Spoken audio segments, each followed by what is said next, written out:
Hello everyone, my self आदर्श मिश्रा। तो आज की इस वीडियो में हम लोग देखने वाले हैं कि जो लोग सीयूटी लीट का एग्ज़ाम दे चुके हैं या जेईई मेंस का एग्ज़ाम दिए हुए हैं और उनके मार्क्स थोड़े अच्छे हैं, तो मार्क्स के ऊपर हम बाद में जाएंगे कि कितने मार्क्स पे आपको एचबीटीयू अलॉट हो सकता है।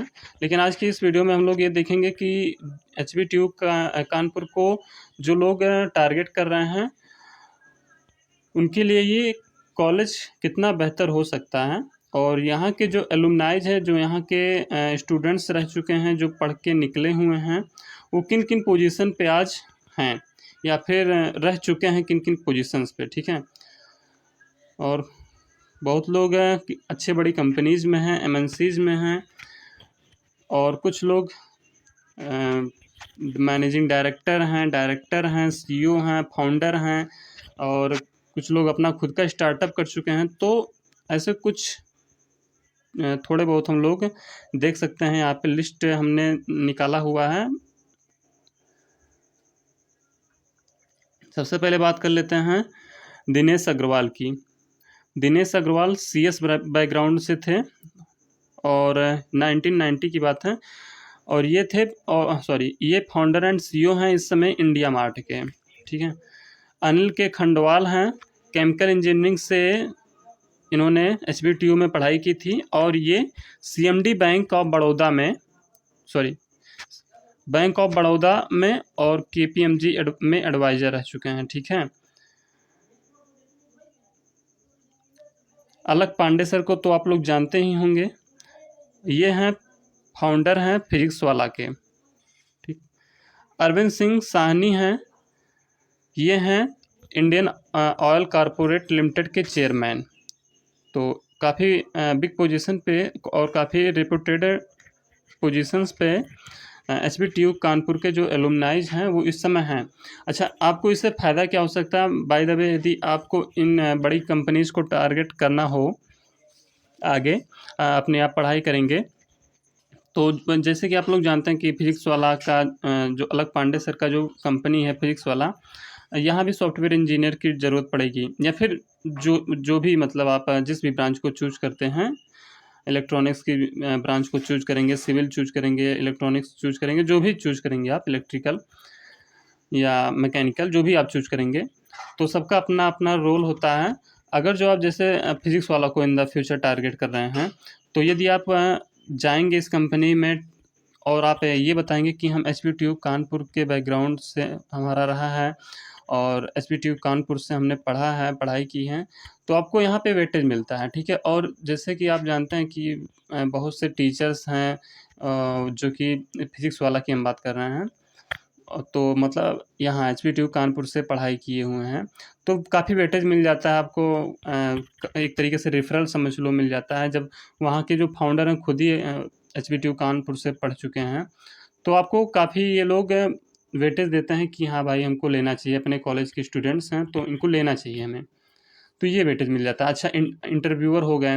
अब ये आप इंटरव्यू दे रहे हैं, तो एचबीटीयू कानपुर के जब अच्छे अच्छे पोजीशन पे गए हुए हैं, सब लोग हैं अच्छे अच्छे पोजीशन पे, तो आपको एक इंटरव्यूअर भी मिल गया यदि, तो आपको बहुत फ़ायदा हो जाएगा, क्योंकि वो आपको दूसरी आँख से देखेगा, वो लेने के लिए सोचेगा कि हाँ ये मेरे कॉलेज का पढ़ा हुआ है। तो मतलब भाई देखो, अगर जो आपको दूसरी निगाह से कोई देख रहा है कि लेने की निगाह से कि ठीक है मैं इसको हायर कर लूँ, तो आप हायर हो जाओगे। ठीक है, क्योंकि आपको बहुत फ़ायदा मिल जाता है यहाँ से। अब और बात कर लें यदि डॉक्टर आशुतोष कर्नाटक की, तो ये हैं एक्ससीएमडी हैं जीआईएल के, और प्रोफेसर के पंत जो हैं वो डायरेक्टर हैं, आईआईटी रुड़की के डायरेक्टर तक गए हैं। देख लो यहाँ पे प्रोफेसर के पंत।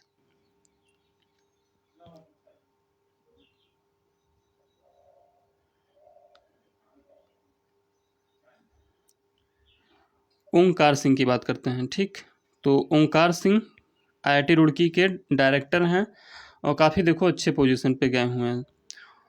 अतुल सराया, ठीक, ये एमडी एंड सीईओ हैं एनटीपीसी बीएचईएल के, भारत हिंदुस्तान इलेक्ट्रॉनिक्स।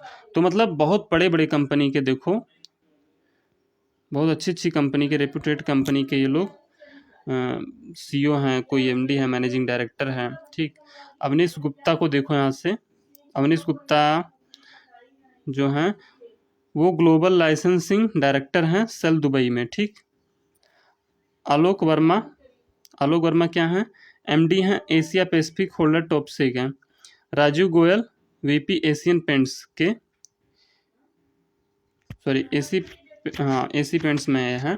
तो देखो ये तो हम बहुत छोटी सी एक PDF लिस्ट लेके आए हुए हैं और ये दिखाना चाहते थे कि काफ़ी अच्छे अच्छे पोजीशंस पे ये लोग हैं और ऐसे ऐसे बहुत बड़ी बड़ी कंपनीज में ये लोग गए हुए हैं।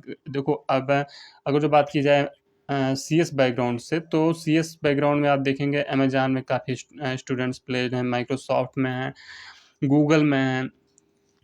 तो अगर आप PDF निकालेंगे तो यदि डिमांड करेंगे तो मैं और PDF ले आऊँगा आपके लिए और भी लिस्ट ले आऊँगा। तो जितनी भी बड़ी बड़ी कंपनियाँ, सारी कंपनियाँ, कोई कंपनियाँ बची नहीं होंगी जहाँ SPTU कानपुर के एलुमनाइज हो ना, ये समझ लो। बहुत पुराना कॉलेज है, बहुत 1920 का लगभग कॉलेज है, मतलब बहुत पुराना कॉलेज हो चुका है, बहुत पुराना हो चुका है, लगभग 100 सैकड़ों साल पुराना कॉलेज हो चुका है ये। ठीक, तो इसके एलुमनाइज इसीलिए सब जगह हैं, काफ़ी अच्छे अच्छे पोजीशन पे हैं, तो आपको ये कॉलेज ले लेना चाहिए मेरी निगाह से। और आपको यदि और कोई क्वेरी हो तो आप हमसे कमेंट में अपना क्वेरी लिख सकते हैं, मैं आपको रीच आउट करूँगा, वहाँ से देखूँगा आपकी क्वेरी को सॉल्व करने का प्रयास करूँगा। ठीक है, तो आज के लिए बस इतना ही रखते हैं, फिर आपसे नेक्स्ट वीडियो में मिलेंगे। और यदि आपकी डिमांड हुई कि कितने मार्क्स पे हमको कौन सा कॉलेज मिल जाएगा तो आप हमको कमेंट कर सकते हैं, मैं आपके लिए एक अच्छा वीडियो ले आऊँगा।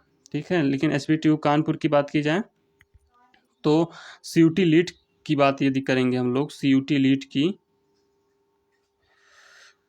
ठीक है, तो CUT लीट में देखो 2 सब्जेक्ट यहाँ पे मांगेगा आपसे। CUT लीट में आपका 2 सब्जेक्ट क्या रहता है,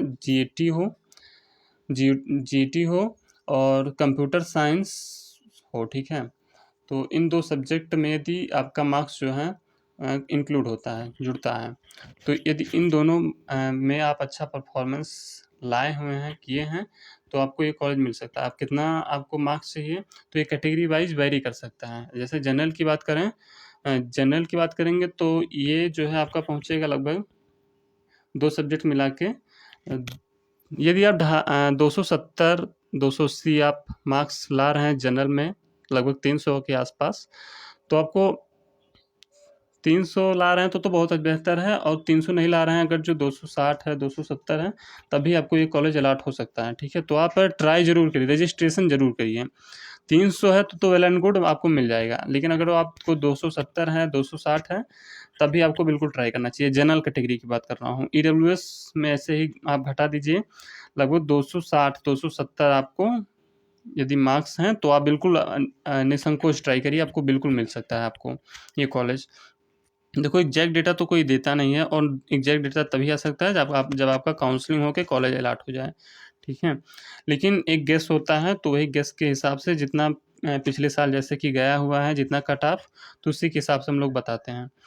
तो 270 है तो EWS वाले बिल्कुल आराम से करिए, 260 है, 270 है अगर जो, और यदि आप OBC से हैं तो वही 10-15 नंबर और घटा लीजिए, लगभग 250 प्लस हैं, तो आप OBC से कर सकते हैं। अब SC ST इसी प्रकार से आप थोड़ा सा और घटा लीजिए। ठीक है, तो कैटेगरी वाइज यहाँ पे वेरी करता है, समझ लो। सबसे ज़्यादा हाई कट ऑफ जनरल का जाएगा, फिर EWS का जाएगा, फिर OBC का रहेगा, फिर SC ST का आपका रहेगा। तो आप लोग आराम से आप कर सकते हैं, यहाँ पे रजिस्ट्रेशन कर लीजिए, 2500 रुपये फीस रहेगा। इसके पोर्टल पे आप जा कर के अलग से आप रजिस्ट्रेशन करिए, इसका अलग काउंसलिंग होगा, वहाँ पे आप काउंसलिंग करिए, आपको कॉलेज अलाट हो जाएगा बिल्कुल, और बहुत अच्छा बेहतरीन कॉलेज है। ठीक है, तो आप यहाँ पे जा सकते हैं बिल्कुल, और प्लेसमेंट सभी ब्रांचेस का होता है, बहुत तगड़ा प्लेसमेंट है यहाँ पे, मतलब बहुत ही अच्छा प्लेसमेंट है, सारे के सारे ब्रांच वालों को अच्छा मौका मिलता है। ऐसा नहीं कि CS वालों को बहुत अच्छा मौका मिल रहा है और सिविल या मैकेनिकल या प्लास्टिक केमिकल इन सबको मिल नहीं रहा है मौका। ठीक है, तो सभी को अच्छा बेहतर मौका मिल रहा है यहाँ पे प्लेसमेंट के लिए। चलो ठीक है, तो बाय, फिर मिलेंगे नेक्स्ट वीडियो में। Okay, bye bye, take care.